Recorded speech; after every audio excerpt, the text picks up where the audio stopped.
ماشاء اللہ لا حول ولا قوة الا باللہ العلی العظیم۔ اعوذ باللہ من الشیطان الرجیم، بسم اللہ الرحمن الرحیم۔ الحمد للہ رب العالمین، ثم الصلاة والسلام علی اشرف الانبیاء والمرسلین وعلى آلہ الطیبین الطاہرین المعصومین، اما بعد فقد قال اللہ عز وجل فی کتابہ المجید، بسم اللہ الرحمن الرحیم۔ شہر رمضان الذی انزل فیہ القرآن ھدی للناس وبینات من الھدی والفرقان۔ وقال الامام الباقر علیہ السلام: لِكُلِّ شَيْءٍ رَبِيعٌ وَرَبِيعُ الْقُرْآنِ شَهْرُ رمضان۔ میرے محترم سامعین، مومنین کرام، میں نے آپ کے سامنے قرآن مجید کی ایک آیہ کریمہ تلاوت کرنے کا شرف حاصل کیا، جس میں ارشاد رب العزت ہو رہا ہے کہ ماہ رمضان وہ مہینہ ہے جس میں قرآن نازل کیا گیا، اور اس کے بعد حضرت امام باقر علیہ السلام کا فرمان کہ جس میں ارشاد فرمایا لِكُلِّ شَيْءٍ رَبِيعٌ وَرَبِيعُ الْقُرْآنِ شَهْرُ رمضان، کہ ہر چیز کی ایک بہار ہوتی ہے، قرآن کی بہار رمضان کا مہینہ ہے۔ ماہ رمضان بہت سارے فیوز و برکات اپنے اندر لیے ہوئے ہے۔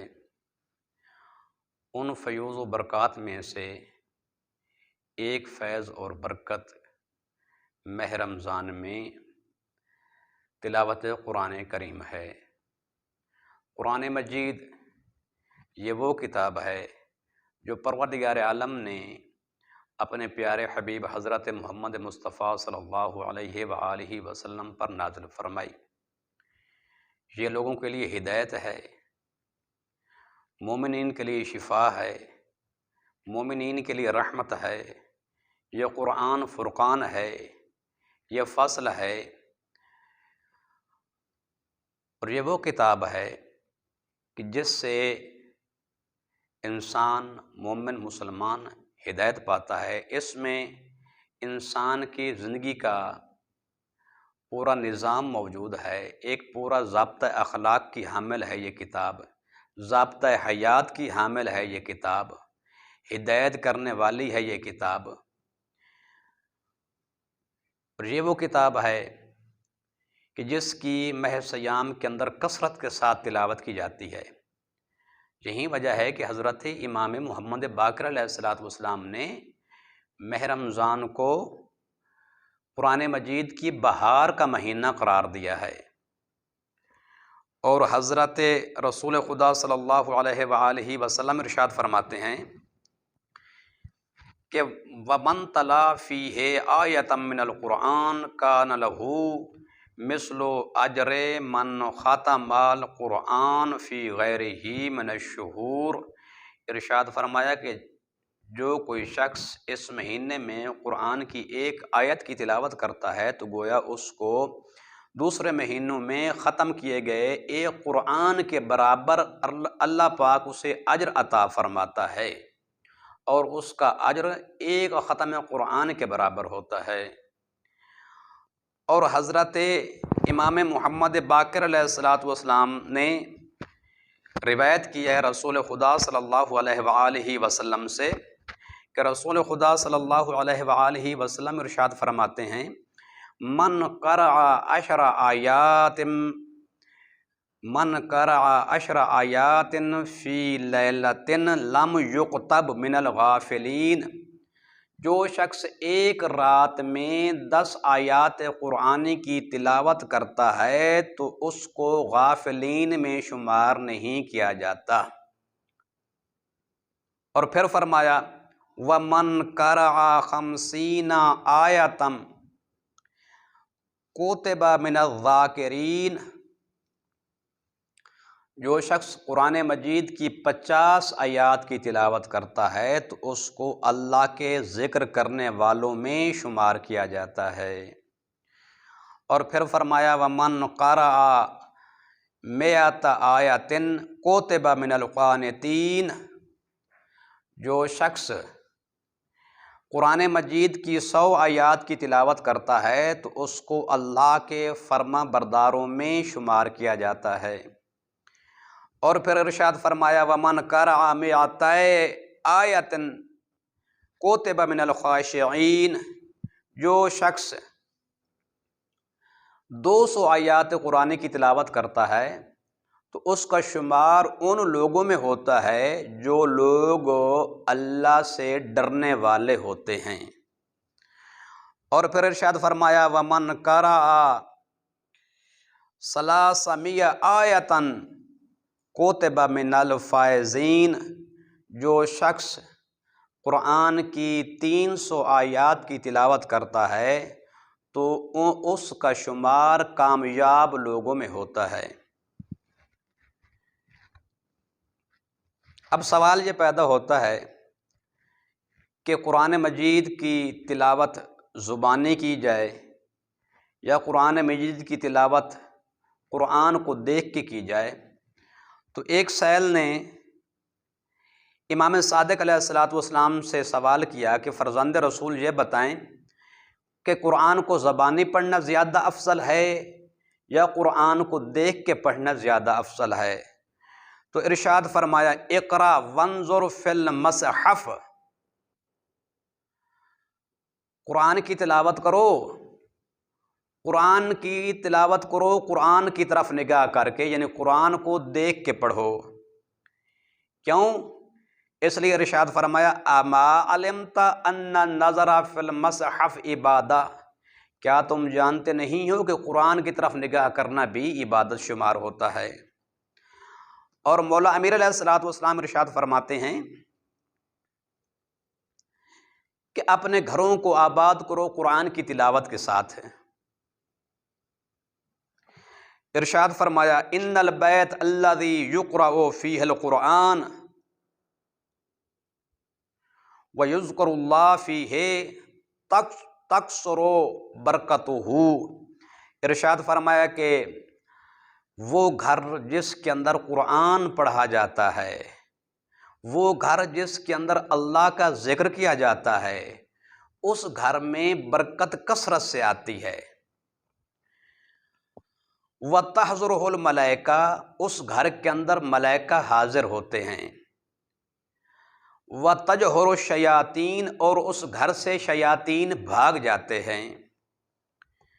وَيُضِيُّ لِأَهْلِ السَّمَاءِ كَمَا يُضِيُّ الْكَوْكَبُ الدُّرِّيُّ لِأَهْلِ الْأَرْضِ، ارشاد فرمایا وہ گھر جس کے اندر تلاوت قرآن ہوتی ہے، جس گھر کے اندر ذکر الہی ہوتا ہے، اس گھر کے اندر برکت آتی ہے، اس گھر کے اندر ملائکہ حاضر ہوتے ہیں، اس گھر سے شیاطین بھاگ جاتے ہیں، اور وہ گھر اہل آسمان کے لیے ایسے چمکتا ہے جس طرح اہل زمین کے لیے ستارہ کوكب دری چمکتا ہے۔ اور پھر ارشاد فرمایا وہ گھر الذی لا یقرأ فیہ القرآن ولا یذکر اللہ فیہ تقل برکتہ وتجہر الملائکہ وتحضرہ الشیاطین، ارشاد فرمایا وہ گھر جس کے اندر قرآن کی تلاوت نہ ہو، جس کے اندر ذکر الہی نہ ہو، اس گھر کی برکت کم ہو جاتی ہے، اور اس گھر سے ملائکہ جو ہیں وہ دور چلے جاتے ہیں، اور اس گھر کے اندر شیاطین اپنا ٹھکانہ بنا لیتے ہیں۔ اور رسول خدا صلی اللہ علیہ وآلہ وسلم نے ارشاد فرمایا، ان ھذا القرآن حبل اللہ، اے لوگو یاد رکھو یہ قرآن اللہ کی مضبوط رسی ہے، والنور البین، اور یہ قرآن وحز نور ہے، والشفاء النافع، اور یہ نفع بخش شفا ہے۔ پھر ارشاد فرمایا کہ فَقْرَؤُوهُ فَإِنَّ اللَّهَ يَأْجُرُكُمْ عَلَىٰ تِلَاوَتِهِ لِكُلِّ حَرْفٍ 10 حسنات۔ ارشاد فرمایا اے لوگو قرآن کی تلاوت کرو، قرآن کو پڑھو، اس لیے کہ جو شخص قرآن کے ایک حرف کی تلاوت کرے گا پروردگار عالم اس کو 10 نیکیاں عطا فرمائے گا۔ اور پھر مولا امیر علیہ السلام ارشاد فرماتے ہیں کہ واللہ ما من عبد من شیعتنا یتل القرآن فی صلاتہ قائما الا ولہ بکل حرف 100 حسنہ۔ ارشاد فرمایا ہمارے شیعوں میں سے وہ شخص کہ جو اپنی نماز کے اندر کھڑے ہو کے تلاوت قرآن کرتا ہے، یعنی اپنے نماز کے اندر قرأت قرآن کرتا ہے، تو پروردگار عالم اس کو ہر حرف کے بدلے میں 100 نیکی عطا فرماتا ہے۔ اور پھر ارشاد فرمایا رسول خدا صلی اللہ علیہ وآلہ وسلم نے کہ ان للہ اہلین من الناس، لوگوں میں سے کچھ لوگ ایسے ہیں کہ جو خدا کے خاص بندے ہیں، ان کو اللہ کا اہل کہا جاتا ہے، یعنی وہ اہل اللہ شمار ہوتے ہیں۔ پوچھا گیا یا رسول اللہ وہ کون لوگ ہیں کہ جو اہل اللہ شمار ہوتے ہیں؟ ارشاد فرمایا ان اہل القرآن اہل اللہ، یہ جو اہل قرآن ہیں، قرآن کی تلاوت کرنے والے ہیں، قرآن کو سمجھنے والے ہیں، قرآن کے اندر تفقہ کرنے والے ہیں، قرآن کے حلال کو جانتے ہیں، قرآن کے حرام کو جانتے ہیں، یہ وہ لوگ ہیں کہ جو اہل اللہ شمار ہوتے ہیں۔ وَخَاصَتُهُ، اور پروردگار عالم کے بندگان خاص شمار ہوتے ہیں۔